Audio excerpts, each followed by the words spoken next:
Good morning, folks. Here we are again on Left and Right, and I'm Tom McLaughlin, and this is Mark Guerringue, newspaper publisher. He's in the left chair, and let's see, Wednesday, September 25th, and a lot happening, as usual. And I wonder how much of what we'll cover. I got a lot of show prep here. You probably do too, it looks like. And but we're supposed to take this question first from the producer, so let's start at that.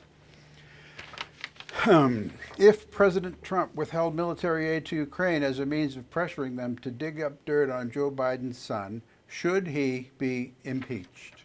The question of the day. Question of the day, yes. And your answer would be?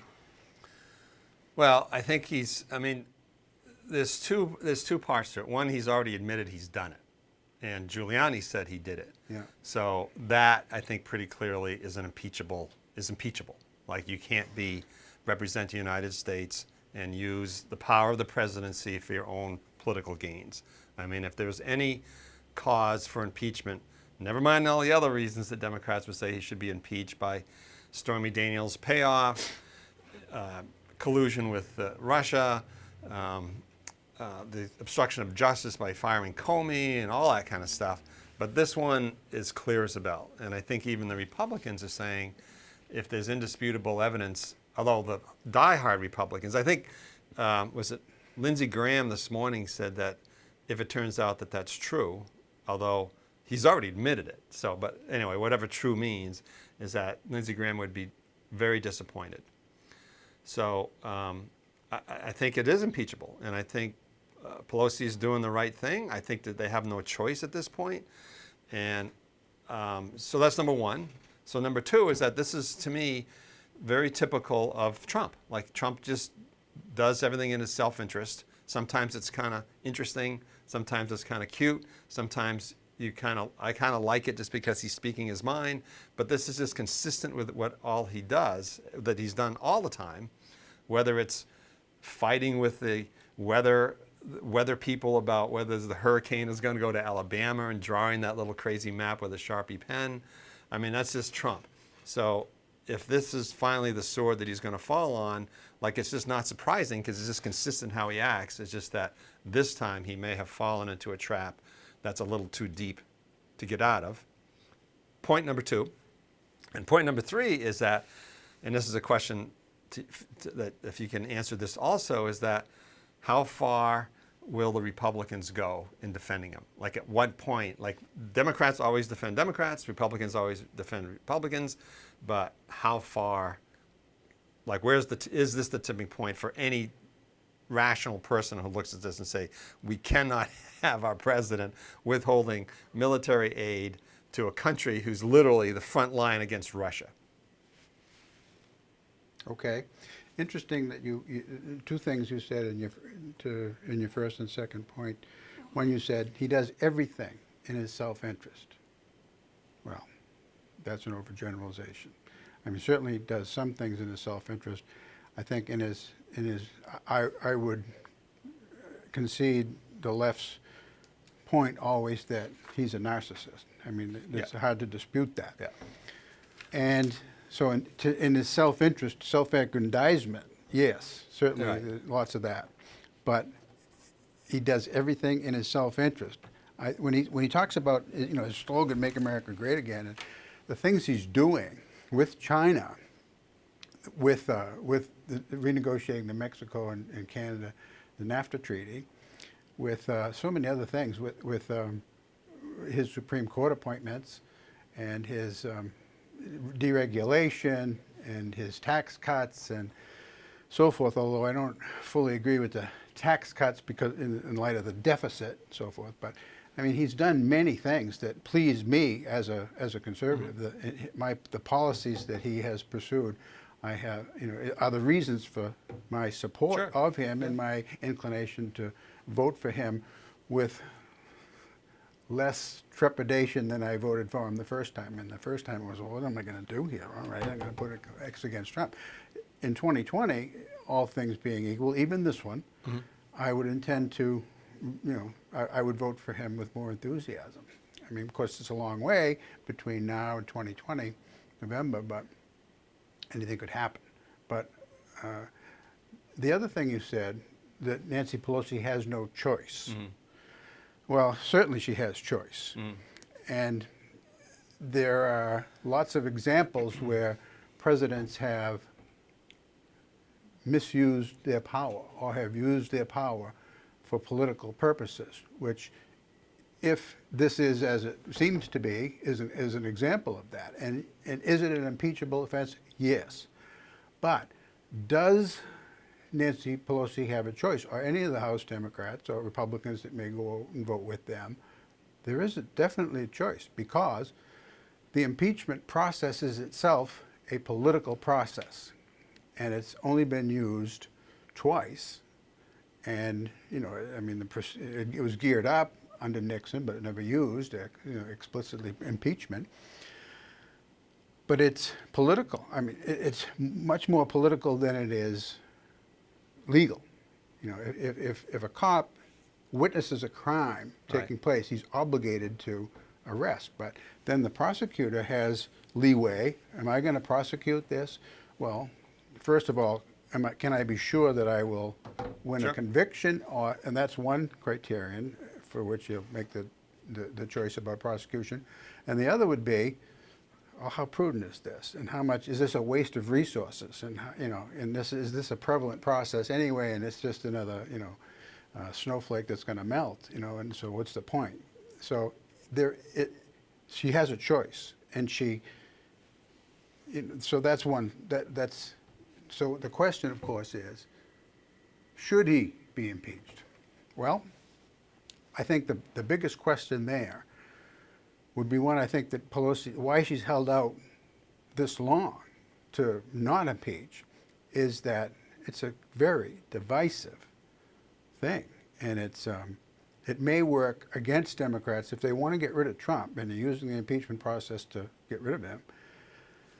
It may work against them because, well, already his polls, at least according to Rasmussen, which is typically favorable to Trump and his results, 53% approval. No, there's not 50%. No, there's any poll. Look it up.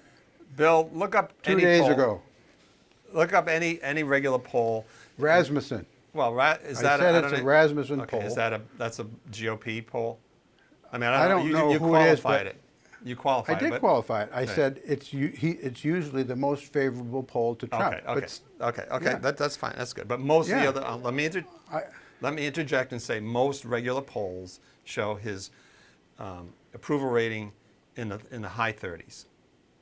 I mean, they just do, and he never gets over, in terms of his popularity, he's never gotten over 40. It's like 40, 41, but he's stuck there. And so, that's fine, but that's in a great economy. So I think the idea of trying to say he's more popular than he really is just you can pull out the Rasmussen poll.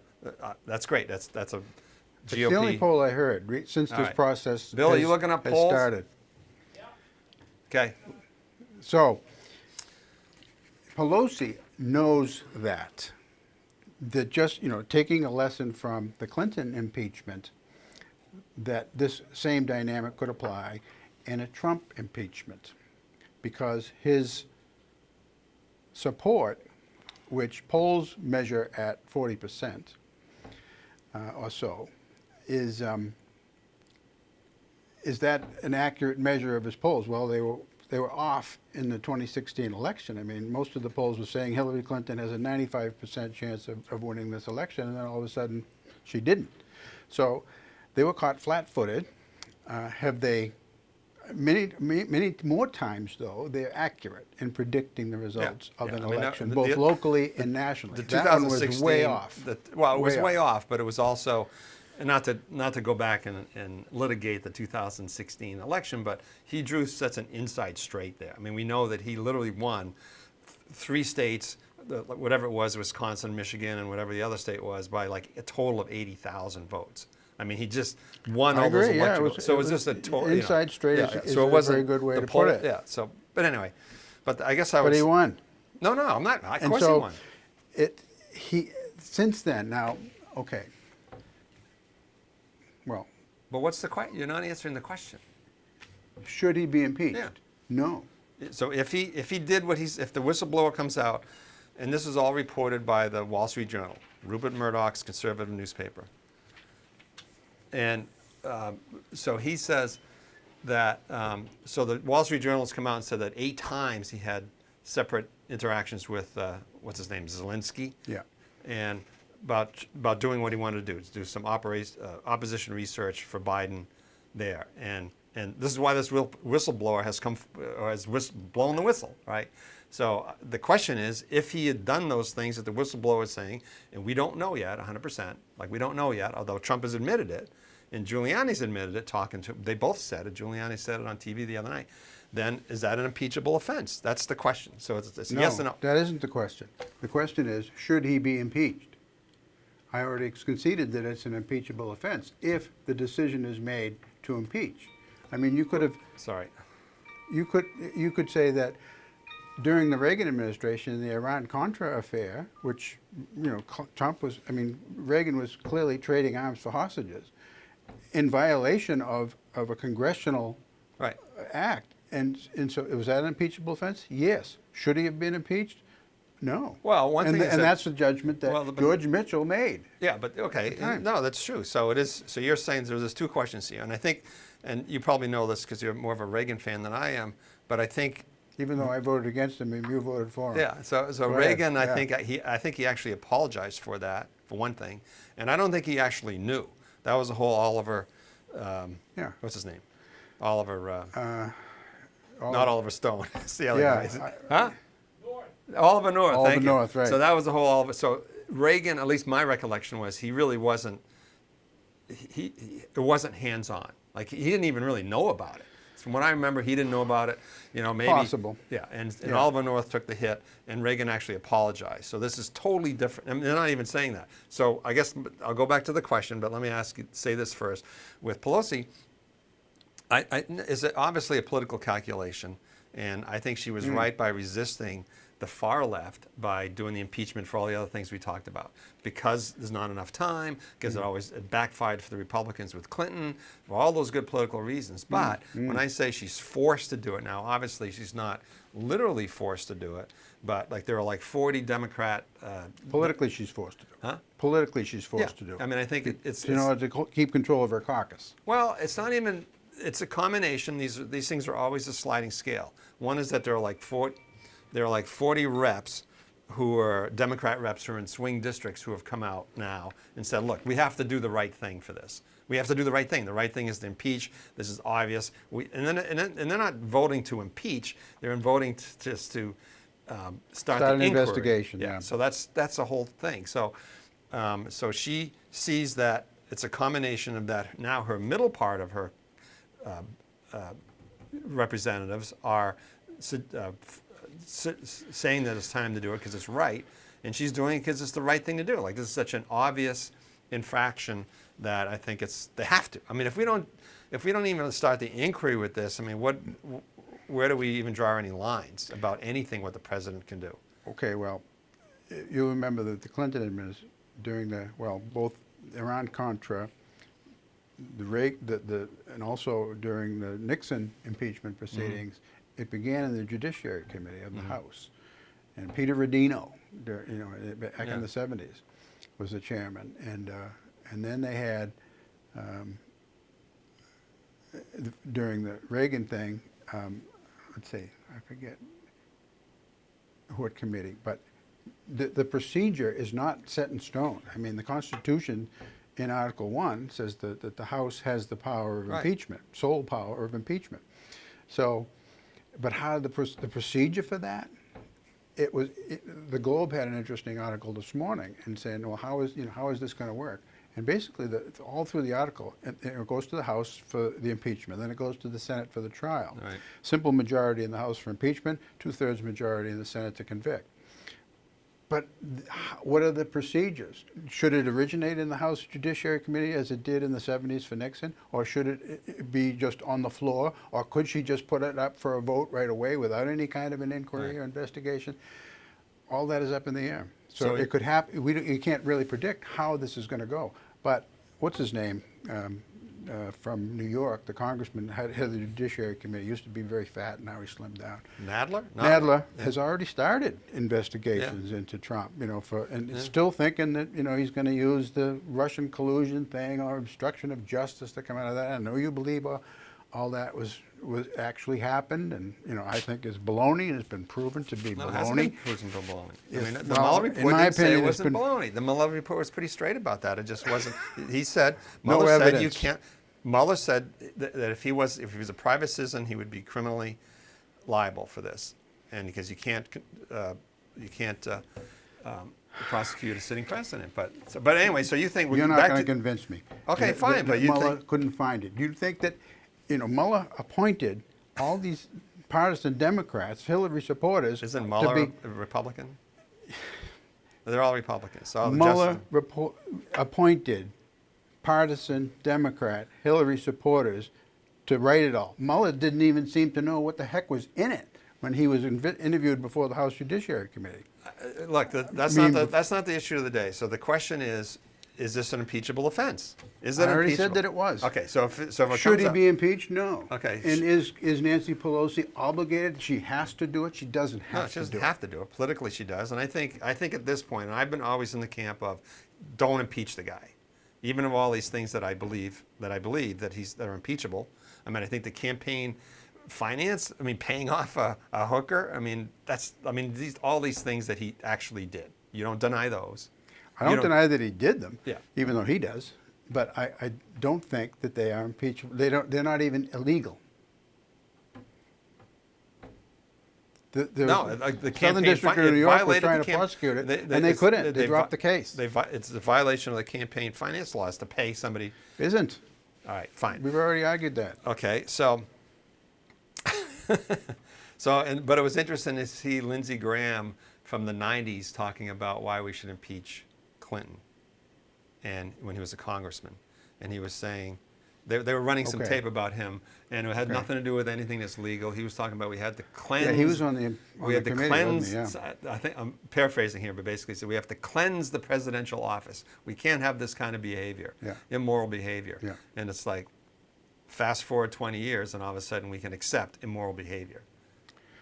Well, he was influenced by political considerations then, and he is again. I mean, That is true. right? That's just how Right. it is. Now, one thing that's interesting is that these I transcripts. mean, do they all operate according to a fixed schedule No, and no, consistent it's just schedule? Clearly hypocrisy. not. It's They're just, politicians. we're all hypocrites with politics. We're all hypocrites, right? And we're all rationalized. I can remember with Clinton, because I was a Bush guy. I mean, I voted for George Herbert Walker Bush and not Clinton. And, but the thing that strikes me about about this with Trump, and at least with the Clinton, his defenders didn't deny that he did anything. They would just say, well, in France they have mistresses and all that kind of stuff, right? I mean, it's just sort of acceptable. It was like the hedonist Democrats. Everybody lies about sex. Everybody lies about sex. The hedonist Democrats, they have no morals, no ethics. The religious conservatives, we're all about good behavior, right? So, but at least the Democrats admitted that he did it. So the fact that the conservatives Did what? well, had a mistress and lied. Under oath. Yeah. Perjured himself. Yeah. Okay. So, is that impeachable? Well, it's a crime. It's a felony. Is it impeachable? That's the That's a same political question we're faced We're with having- now, it aren't is. we? Yeah, totally. So we've learned. So it's just it's like amazing, I guess, looking back at it, looking at 30,000 feet in this thing, it's amazing how far the Republicans will go, the conservatives will go in defending Trump. And this will be is this a tipping point? We don't know. And the transcripts, apparently, they're not real verbatim transcripts. Because it's not recorded phone It's not call. recorded. So it's basically Trump's people, like any president's people, just taking notes and saying, well, he kind of suggested this. So that's not going to, and it's going to be redacted. So that ain't going to prove nothing. It said it was promised to be unredacted. Oh, I didn't hear that. Yeah. Okay, but regardless, they're not. I thought they were like, oh, they just record everything in life, but they're not. They're just an interpretation from Trump's people. I think that's the case, yeah. So it's not going to be. There's not going to be any smoking gun there. So the smoking gun, to me, It would seem not. to me, the smoking gun is going to be with the whistleblower. Like if they allow that whistleblower to those whatever specific charges that whistleblower charge, because remember, Trump has already denied, right? He denied the whistle. It goes to the Inspector General, but he denied, he wouldn't allow that information to get to Congress. It hasn't got to Congress yet. Okay, one more point, and then we'll look at this Okay. research we asked for. The whistleblower is not a primary source. It's hearsay. The whistleblower didn't hear anything. He heard somebody who heard it tell him what was in it. That's the whistleblower account. So it's secondhand. Well, Also, but now then the whistleblower submitted this to the IG, right. and the IG, has more authority. But he's a former Obama Justice Department appointee. He has, he's not an unbiased source, and I forget his name, but Atkinson, something like that. I forget. I don't know his name either. But it's okay. So they even if both of them testify, what do they've got? And they won't have, like in the Nixon case, they had a tape. And Yeah. there he is. There's his voice. There's The the smoking interchange. gun, absolutely. Yeah, and a transcript from that, is there it is. Yeah, But so- this isn't. We're not going to Right. get but that here, But the are Wall we? Street Journal reported they were, and I don't know this, I can't speak with any exactness to this, but they also had multiple sources about what Trump said to Zelensky. Like to the point where they said 8 times he had mentioned it, approached him, or whatever he did. So we're not going to get the super smoking gun as the tapes from Nixon, but we're going to get pretty close. And the fact that he used his chief of staff to hold up that, whatever it was, $250 million in aid, like he circumvented Congress. I mean, that aid was approved by Congress. It was a few hundred million in the case of Trump, Yeah. but it was a billion in the case of Joe Biden. Yeah. Because Joe Biden essentially did the same thing. All right. So The- you want to read these things? Bill Yeah, is let's thrown. go What's with the that one first say? one, the Rasmussen poll. Rasmussen, Real Clear Politics averages. What does he go? Oh, Rasmussen, 51% approval rating. So I was off by a couple of points. Real Clear Politics averages 44%. What else is he got? What is this, Bill? Those are the transcripts. Transcripts of what? The conversation that Trump had with the Ukraine leader. Oh, it Oh, just they got just came in. released. It was going to be released today. Now, Oh, okay. Okay, read them. All right. I would like you to do us a favor, though, because our country has been through a lot and Ukraine knows a lot about it. I would like you to find out what happened with this whole situation with Ukraine. They say crowd strike. I guess you have one of your wealthy people, the server, they say Ukraine has it. There are a lot of things that went on, the whole situation. I mean, this is Trump speak, so it's a little. There are a lot of things that went on, the whole situation. I think you're surrounding yourself with some of the same people. I would like to have the Attorney General call you or your people, and I would like to get to the bottom of it. As you saw yesterday, that whole nonsense ended with a very poor performance by the man named Robert Mueller, an incompetent performance, but they say a lot of it started with Ukraine. Whatever you do, it's very important that you do it if that's possible. I don't know if I want to. Is this a continuation of what Yeah. you just read? Good, because I heard you had a prosecutor who was very good and he has shut down, and that's really unfair. A lot of people are talking about that, the way they shut your very good prosecutor down, which was what, Biden, remember that a couple years ago, and Biden, everybody wanted that guy out. And you had some very bad people involved. Mr. Giuliani is a highly respected man. He was the mayor of New York City, a great mayor, and I like him to call you. Now, why is Giuliani, this is me, why is Giuliani, a personal lawyer, involved with the State Department issues talking to foreign powers? That's a Question. legit. I will ask him to call you along with the Attorney General. Rudy very much knows what's happening and is a very capable guy. If you could speak to him, that would be great. The former ambassador from the United States, the woman was bad news, and the people she was dealing with in Ukraine were bad news, so I just want to let you know that. The other thing, there's a lot of talk about Biden's son, that Biden stopped the prosecution, and a lot of people want to find out about that. So whatever you do with the Attorney General would be great. Biden went around bragging that he stopped the prosecution, so if you can look into it, it sounds horrible to me. Okay, so that last few lines there. That's a smoking. It's a little bit of smoking. A little bit of smoke. But there is the quid pro quo thing isn't there. No. And also, but he did acknowledge it.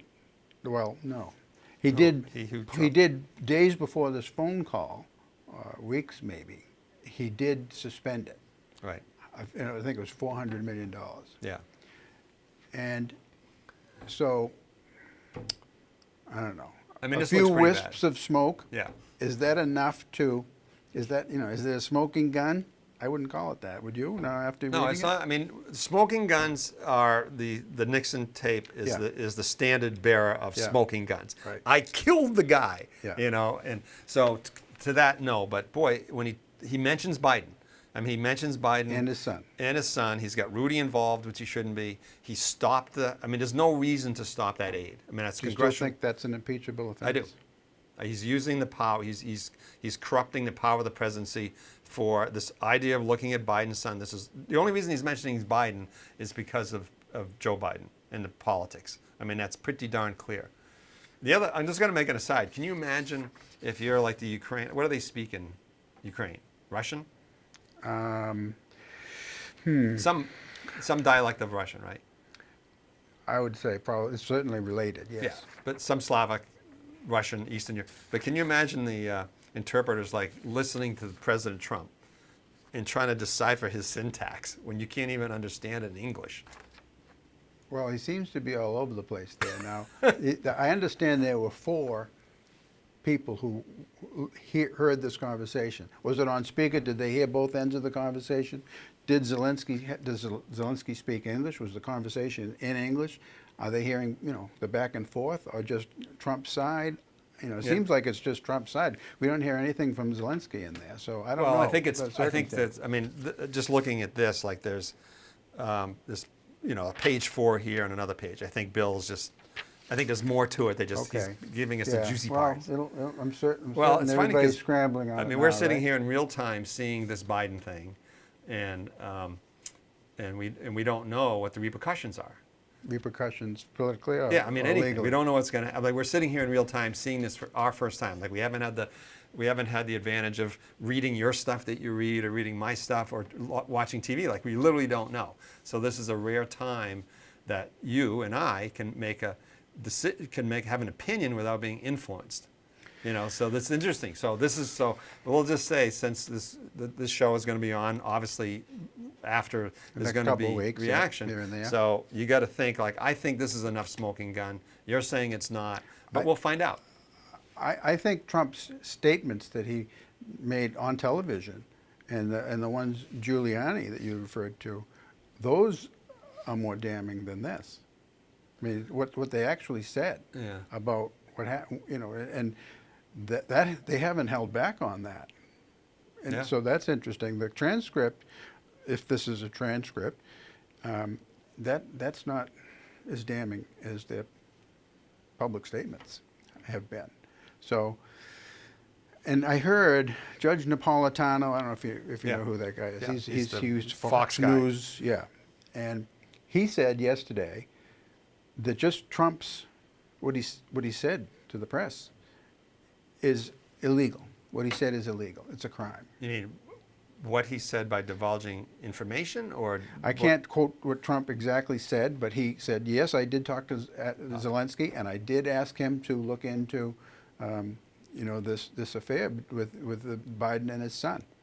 So, okay, I did that, and then we can prove that he did, days or weeks prior to that, suspend the aid.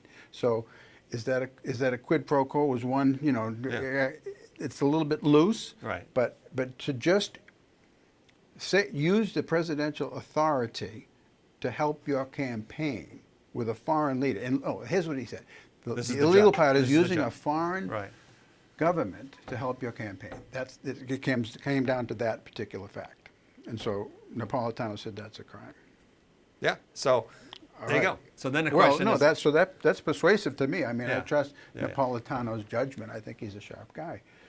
So, okay, it's illegal. Back to the original question. Should it be? Is should it he be political? impeached? Yeah. Now, But I think if you're, I mean, one is that if you're just an American and the president does something like that, and it's not just illegal, like lying like Clinton did. I mean, Clinton lied.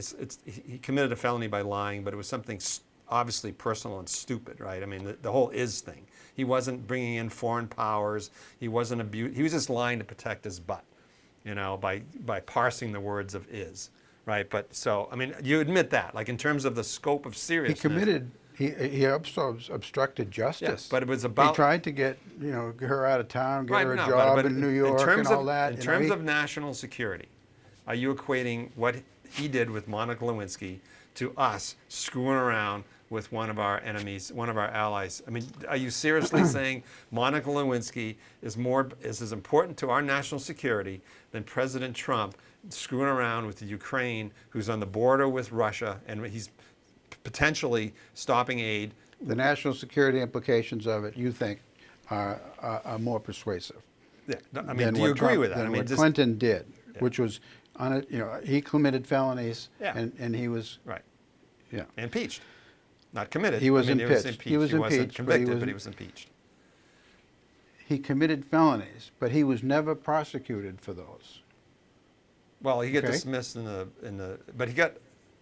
After he left office, he could have been prosecuted. Yeah. Okay. Well, he wasn't. No, that's true. Yeah. So, I mean, he did have to pay a fine to Paula Jones, $850, which But that question is, do you think it's as serious in the scope of the security of our country? You think the Monica Lewinsky, lying about Monica Lewinsky, is as serious as what Trump is doing with the screwing around with the Ukraine? Do I think it is as serious? Yeah. In the national security of our country, Yeah. I don't think either one of them is very significant. No. Are you serious? Yes, I am. This is the Ukraine. Yeah. You know, Russia is our enemy. Yeah. Yeah. Russia's trying to invade Ukraine. Right. Russia's And so you think stopping aid to Ukraine is not in our national security interest? They didn't stop aid to the Ukraine. He He delayed it. threatened it. I believe it's flowing. Right, but didn't he stop? I mean, we're getting a little bit in the weeds here, but he either threatened to stop it or he held it up. But he told, what's his name, the chief of staff, to stop it. I'm pretty sure he did. But regardless, I have an article here. This is from The Hill. I believe it was published yesterday by a guy named John Solomon. Senator Chris Murphy, Democrat of Connecticut, delivered a pointed message to Ukraine's new president, Zelensky. I told Zelensky he should not insert himself or his government into American politics. I cautioned him that complying with the demands of the president's campaign representatives to investigate a political rival of the president could gravely damage the U.S.-Ukraine relationship. and that's Murphy talking? Yep. Now, Solomon said the implied message does not require an interpreter for Zelensky to understand. Investigate the Ukraine dealings of Joe Biden and his son Hunter, and you jeopardize Democrat support for future U.S. aid to Kiev. The Constitution gives the president power to conduct foreign policy. It doesn't give the Senate or any one senator the power to do this. So he's imposing himself into running foreign policy by having this conversation with the president of Ukraine. Now, then President Joe Biden used the threat of canceling foreign aid to shut down an investigation into $3 million routed to the U.S. firm run by his son. When he was the sitting vice president, he did that. Now, is he just as guilty as Trump? Should he be prosecuted? I mean, he doesn't hold office, so he can't be impeached. The pressure began as early as January 2016, and it was a meeting. This time, Ukrainian officials come to Washington. In the Obama administration, they said it was supposed to be a training, but it turned into something else. The Obama administration was pressuring Ukraine's prosecutors to drop an investigation into Burisma Gas Holdings gas company that employed Hunter Biden to look for new evidence in a then dormant criminal case against eventual Trump campaign chairman Paul Manafort. So now, then when Manafort did become Trump campaign manager, they continued. Nazar Kolonovsky, Ukraine's chief anti-corruption prosecutor, told me, this is telling John Solomon, the writer of this article, that soon after he returned from the Washington meeting, he saw evidence in Ukraine of political meddling in the U.S. election. That's when two top Ukrainian officials released secret evidence to the American media smearing Manafort. The release of the evidence forced Manafort to step down as Trump's top campaign advisor. A Ukrainian court concluded last December that the release of the evidence amounted to an unlawful intervention in the U.S. election by Kiev's government. And it keeps going. The Ukrainian ambassador to the U.S. confirmed to Solomon in a statement issued by his office that in March 2016, a contractor for the DNC pressured his embassy to try and find any Russian dirt on Trump and Manafort that might reside in Ukraine's intelligence files. Looks like Democrats during presidential campaigns had their fingers in this. Way more smoking guns here than there is in that. So this could backfire on the Democrats when all this stuff comes out. This is just one article in The Hill. Now, Solomon has a lot of great sources. He's an excellent investigative reporter. I'm not even done. The DNC contractor also asked Charlie's team to try and persuade Ukraine's president at the time, Poroshenko, to make a statement disparaging Manafort when the Ukrainian leader visited the U.S. during the 2016 election. The ambassador rebuffed both requests because he recognized that there were improper efforts to get a foreign government to try and influence the election against Trump and for Hillary Clinton. Now, this is pretty damning stuff. Now, Hillary didn't get elected. She's still a private citizen. It isn't even finished. There's still more stuff. What wasn't known at the time, Shokin told me recently, was that the Ukrainian prosecutors were preparing a request to interview Hunter Biden about his activities, and that the monies he was receiving from Ukraine, if such an interview became public during the middle of the 2016 election, it could have had enormous negative implications for Democrats. So they hired, now Nellie Orr gets involved in this, and she's implicated in the whole Russian collusion fiasco. She was an employee of Fusion GPS, who hired Christopher Steele to write the Trump dossier. So they were interesting. That she was involved. She's probably going to be indicted, by the way, soon, Nellie Orr. What happened to all the indictments you had predicted last time I was here? Because I missed last month. You said there was all these indictments that were coming down. Well, McCabe was recommended for indictment. He was the acting director of the FBI after Trump fired him. So it looks like he's... So they're coming. All right. They're coming. So, yeah. So well, he's just one name. Yeah. There are going to be more. And what's his name? The FBI director got fired by Trump. Comey? Comey was recommended for indictment by the Inspector General of the Justice Department, but the bar said no, not going to indict him. But it looks like my insiders say Barr didn't indict him for that because he's waiting for the John Durham report to come out, and he'll indict him under that evidence. So, So can we switch gears for a little bit? Can we what? Can we switch gears? Are you going to read more? This doesn't look good for your side. Well, Chris Murphy's not the president. I mean, Chris Murphy's not the president. Yeah, so we got a president. We're talking about the president. It's like yes. Yeah, so that's. But when this stuff comes out, it already has. But yeah. But what will the New York Times do with this? Will they ignore that, or will they trumpet it? All the news. I mean, I think the reporting from the New York Times, Washington Post, and the Wall Street Journal, and all these news organizations has been great reporting. I mean, did you see you talk about a hatchet job. Oh, when Biden, remember when he screwed up his, when he was telling a story about how a Iraqi vet, and he was telling that story how he refused the Very medal. embarrassing. It was. Did you read the New York Times story? And it was the New York Times story who did that story. And it was a big front page story. It made Biden look really bad. And I was thinking, if I was a Republican... Biden made himself look pretty bad. But well, yeah, and I okay. read multiple accounts of that. Yeah, but so the New York Times covered it good. No, they broke it. I mean, they did the big story. I'm pretty sure they did the big story on it. It was a big front page story, blah, blah, blah.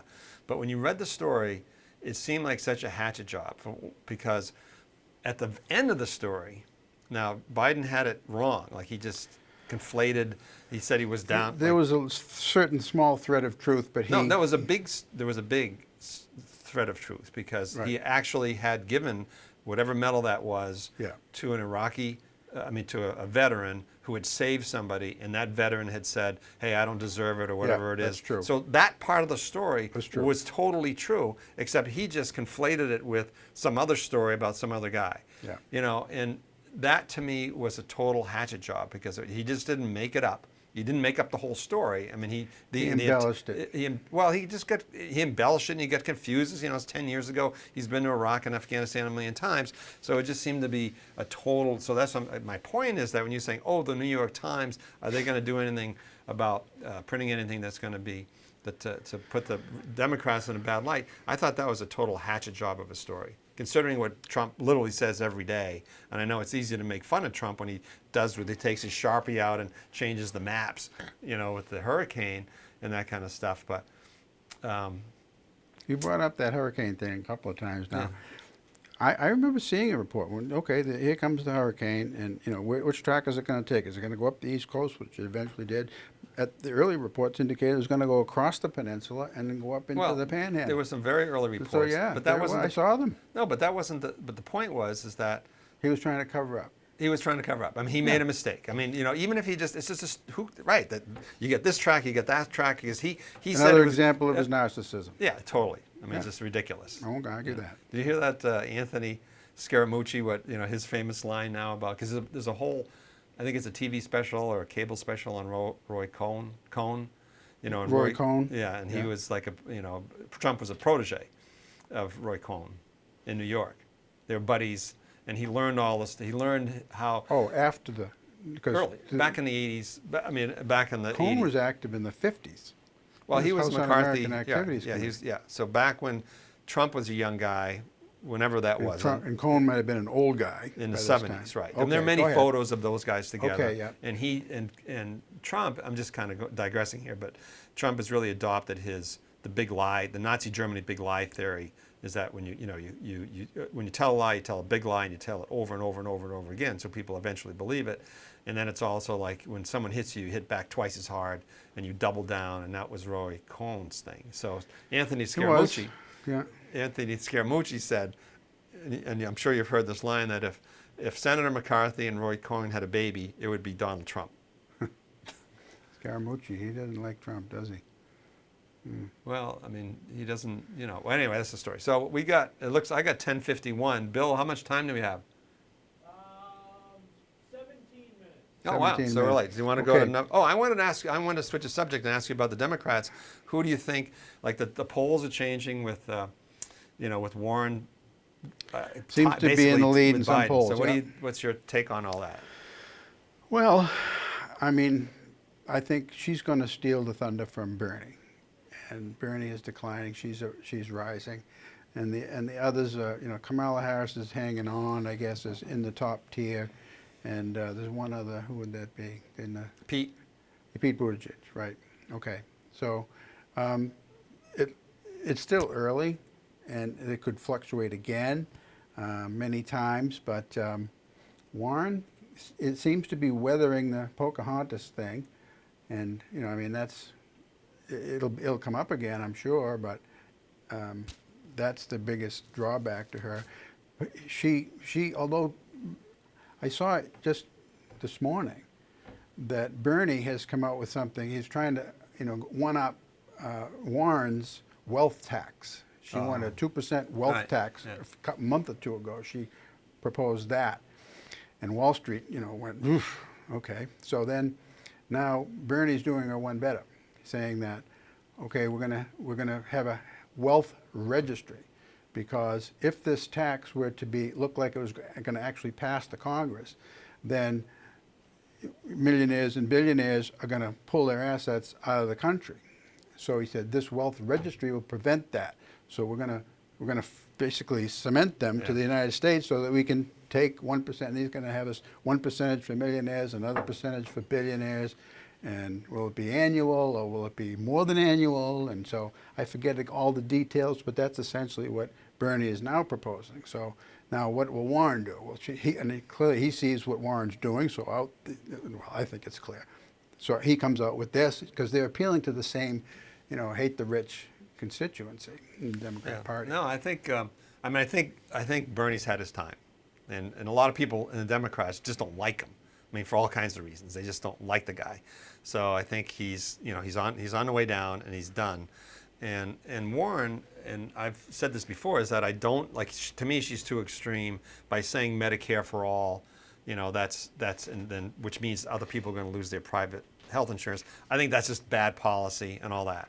But what I've sort of come to the my own consensus is that what's really important in presidential politics, and you never know who's going to catch fire, but someone usually catches fire. Trump caught Yes. fire, Obama caught fire, Clinton caught fire.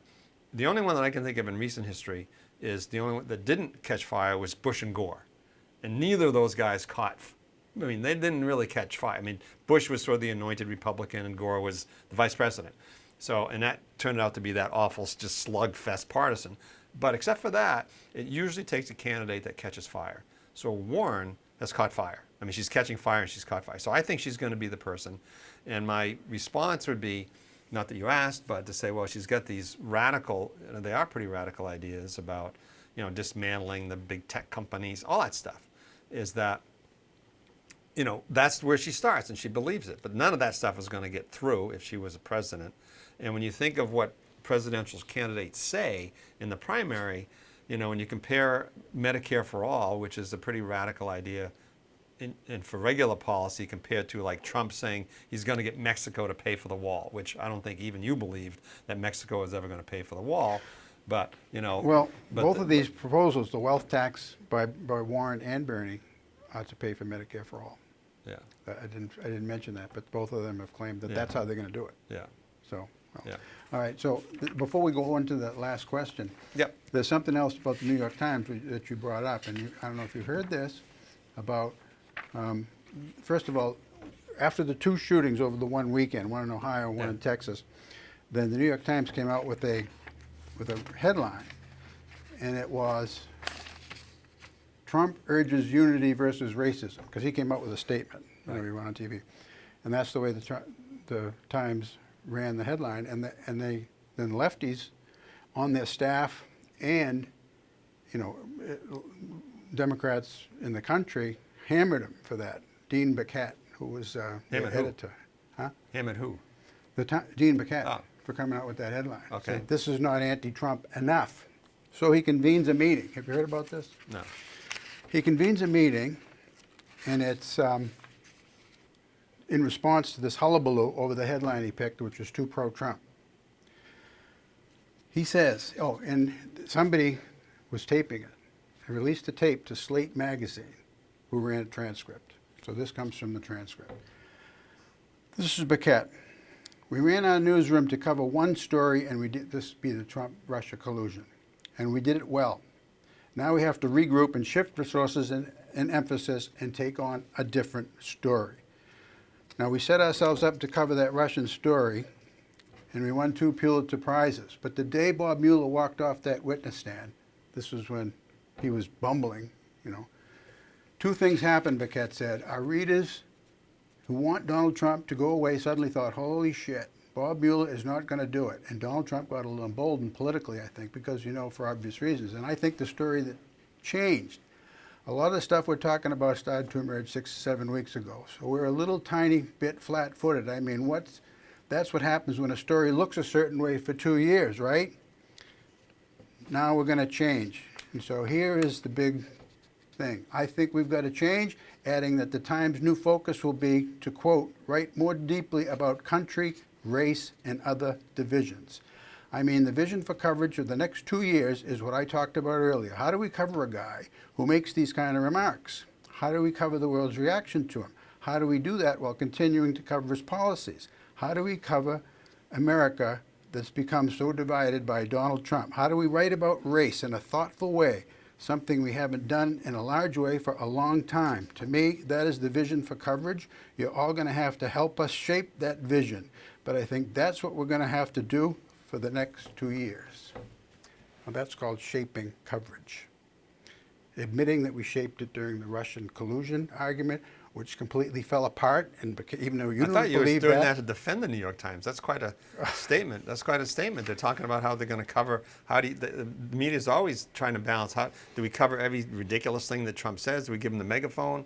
I mean, it was really the media who elected Trump, right, in 2016, in 2015, in a run-up by giving him all that airtime. Oh, I thought you were doing that as defense. I thought that's a pretty good statement. Okay, I mean, it says right there, we have to cover the division, we have to do this, or that. Those are pretty big issues. That's what I would have said. you're all disappointed that we couldn't get rid of Trump with the Mueller report. So now we got to focus on some other way to get rid of Trump, and we're going to focus on racism. He didn't say get rid of Trump. He says this is how these are the challenges we have to face, and this is what we're going to do is talk about all these issues. They didn't say get rid of Trump. It was You in gotta read it again. response. It was in response. I only quoted what Paquette actually All right, said. I thought set you were up the defending. context. Put that way. Can I open this? So you don't think that you No, asked I me don't. several times about how is there a conspiracy among reporters to cover Right. certain things or I don't ignore other think- things? I would say there it is. I don't think on that's the a New York Times conspiracy at staff. all. We built our newsroom to cover one story. We did it truly well. What's wrong with that? We have to regroup and shift our resources. We they're do that gonna- at the Sun all the They're time. going to cover Trump. They're going to cover racism, and also once in a while we'll cover his policies. That's what I got. That's what I said to me. They're not going to cover his policies. The front and Times' center new of the fact. focus will be to write more deeply about the country, race, and other divisions. I mean, what? What's wrong with that? I mean, the vision for coverage for the next few years is what I talked about earlier. How do we Because- cover a guy? I don't know. I think I thought you were defending him. All right, that's enough Okay, said. one more thing. One quote from Beto O'Rourke that came right after that. Beto O'Rourke said that this country was founded on white supremacy, and every single institution and structure that we have in this country still reflects the legacy of slavery and segregation and Jim Crow and oppression. I mean, every institution in this country, Well, I mean, you're And going then to you got the pick Trump- on Beto about this. I mean, come on. he's taking the cue from the New York Times. He's not taking it. Okay. Do you think Go ahead. Boris Johnson will still be Great Britain's prime minister 1 year from now? I do. Yes, I do. Because it looks like he's going to, clearly the parliament, he and the parliament are at odds. And now they determine whether he's going to be the prime minister. But Brexit is the overarching issue here, that they're both jockeying. Now, the parliament and many in the Conservative Party and also the Labour Party, they want to stay in the EU. Boris Johnson says we're going to get out. The referendum was to get out. So he's going to let it happen, a hard Brexit. He's not going to be able to make a deal now with the EU, and he's just going to let it go. And so the deadline will run out. He won't ask for an extension, and they're going to have a hard Brexit. Gone, no deal. And so that's what the people wanted, and I think the Parliament, his party, and is going to look at that and say, well, I guess, Boris has his finger on the pulse more than we do, and we better stick with Boris. I don't know, but Yeah. that's the way I see it happening.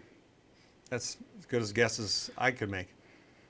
Okay. I mean, because the Labour Party guy is just as nutty as Boris. What's his name? The other guy. Boris, Jeremy Corbyn? Yeah. I mean, He's a communist. they're both nuts, and it's going to be, we think we got issues, but they So got. what do you think is nuts about Boris? Well, I think he's very he's old school with England and English. I mean, he's an aristocrat actually, and it's all this populist stuff. The populism is just it's really, I think it's a scary. I just think it's a scary notion. I mean, when you go over the Parliament, when you go over our Congress, I mean, the way with Trump diverting, all that money from the military to the wall to build his wall, all those executive orders. I think it's just that populism is just another name for mob rule, and and we have a representative. We're not a democracy, right? Our country's a republic. We vote Yeah. for representatives, and I think okay, 5 minutes. So that's it. I did want to ask you about one thing. I've been watching the Ken Burns Country. Do you watch TV? No, but you're intriguing me. I didn't know he had another one out. Is it running on PBS now? Yeah. So tonight's the last night of 8 nights, and it's Country. It's on country, and I'm not a country guy. I mean, I actually of music that I Country music. country music. Yeah. Oh, yeah. oh. So it's just a fascinating. This is a very, very, very fascinating look at how country developed and all the stories that you know about Willie Nelson, Loretta Lynn, Earl Scruggs, all these guys, and it's also incredibly fascinating for us New Englanders, at least for me anyway, is that to really get an insight of that part of the country. You know, the South, Tennessee, Nashville, Tennessee, Texas, Okies, and all that stuff. And so it's finishing up tonight. And one of the guys who's, you know, because it's a Ken Burns style, is, you know, Ken Burns, right? They always have I like his stuff. someone go, like Shelby Foote was the big guy in the Civil War that always Yeah. kind of cut to him. Yeah, yeah. Well, there's this guy, Marty Stewart, who's, Never heard of him. he's a well-known country musician, and Yeah. when he was playing a mandolin 10 years old with like Willie Nelson. Like he was just that kind of prodigy. Yeah. And so he's the one that they go to because he's just very well spoken, and he just has these little things. And he's playing at Stone Mountain in next month. Oh, yeah? Yeah. Oh, okay. Did it go into the, like, Scottish-Irish Yeah. roots of it? And That would intrigue me. It's very interesting. I mean, yeah, because I think that's what's interesting about country. Not only is it very, very, very personal, right? All their stories are personal. It's like I got drunk and I beat my wife, and now I have a new girlfriend. I got a new pickup truck and my wife left But they're me. all very incredibly personal, and you know. And so what's interesting about partly what's interesting about country are the influences, like the banjo. Did you know the banjo came from Africa? Like the Africans Nope. would play on a gourd, and it developed into a banjo. Oh. You know, so you had the African influence because there's a huge, you know, black influence in country music, as there is with the Scottish, and then you get the Western influence, Gene Autry and that crowd. So you get all these. It's not just like rap or rock. You know, you can a pretty straight line of lineage. It's fascinating. It's a fascinating. Going to series. Johnny Cash? And Johnny Cash, of course. Yeah. I mean, huge. Yeah, it sounds intriguing. Hank I think I like Williams. it. I mean, these incredible people that Yeah. you kind of know about, but you don't really know about. Yeah. You know, How about Woody Guthrie? Woody Guthrie's a little bit in there. He was Yeah. more a folk guy. Yeah.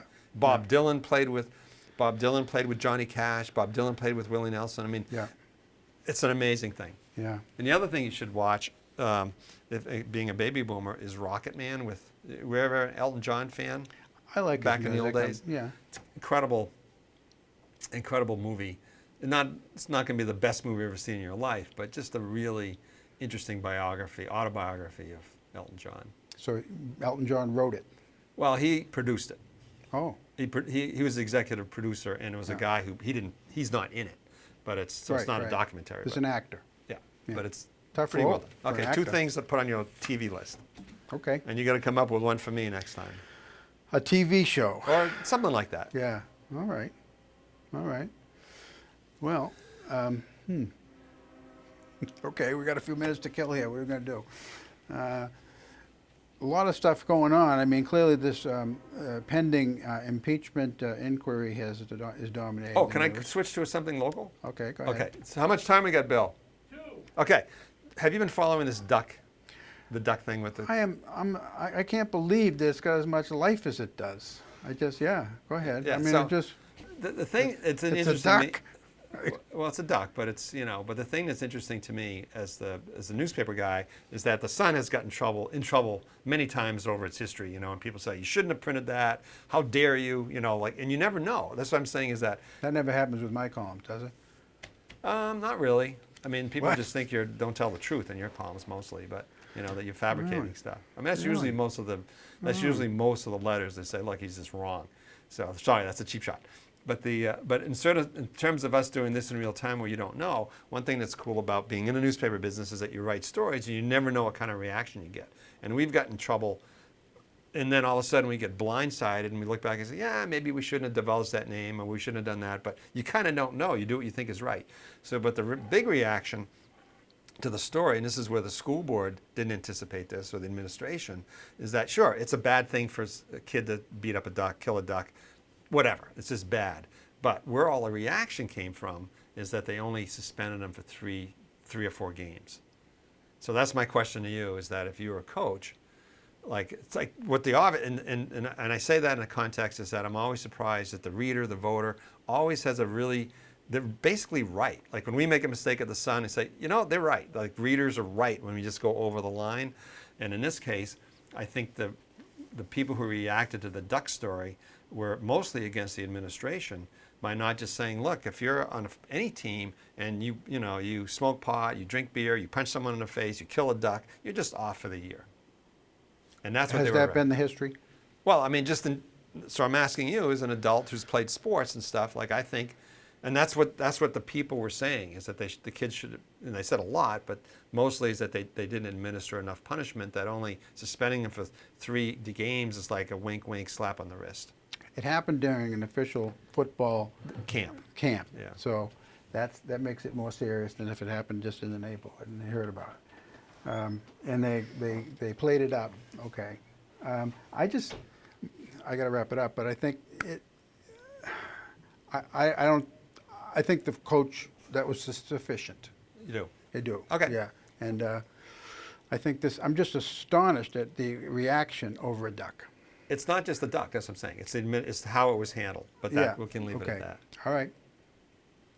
All right, well, I guess this is it. So be back in another 2 weeks with Jim Wilfong, and then with you 2 weeks from that. Sure, great. Okay? Look forward to it. Always a pleasure, Tom. Thank you. Okay.